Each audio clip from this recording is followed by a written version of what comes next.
So guys, in my last video I told you how to solve this question using the brute force approach, and in that approach we saw that the time complexity was big of n square, which was not good for the large test cases. So today we are going to learn the optimized approach for this particular question, so make sure to watch it till the end. So in the optimized approach we will be using a stack, and here what we are going to do, we will be traversing the array, and while traversing, for each bar we will check till where we can expand the boundaries of that particular bar to the left hand side as well as on the right hand side. The same thing that we were doing in the brute force approach. Okay, so for example, for this particular bar, if I have to expand it, I need to check the boundaries on the left hand side as well as on the right hand side. And if the bar on the left hand side and on the right hand side are having a height that are greater than or equal to the current bar, then in that case we can expand the boundary, right? So for this particular value, I can expand it till here, I can expand it till here, but I cannot expand it till here because this is having a height that is smaller than the current one. Okay, same for the right hand side, for the right boundary, so we can only expand it till here. Okay, why? Because this bar is also having a height which is greater than or equal to the current one. So what we are doing, we are expanding the boundaries on the left hand side as well as on the right hand side, and we are stopping only when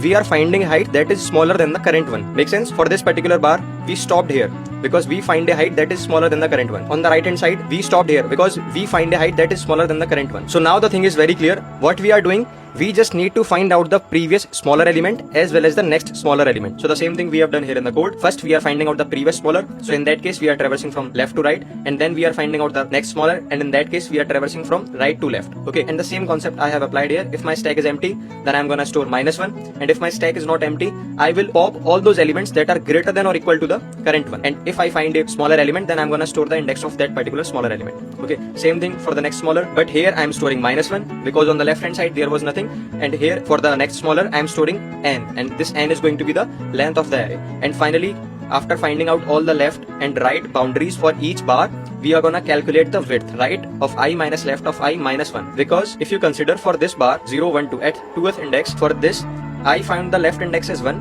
and I found the right index as 4. Okay, means this is the previous smaller and this is the next smaller, and I need to find out the area between these. So what I'm doing, right of I minus left of I minus 1.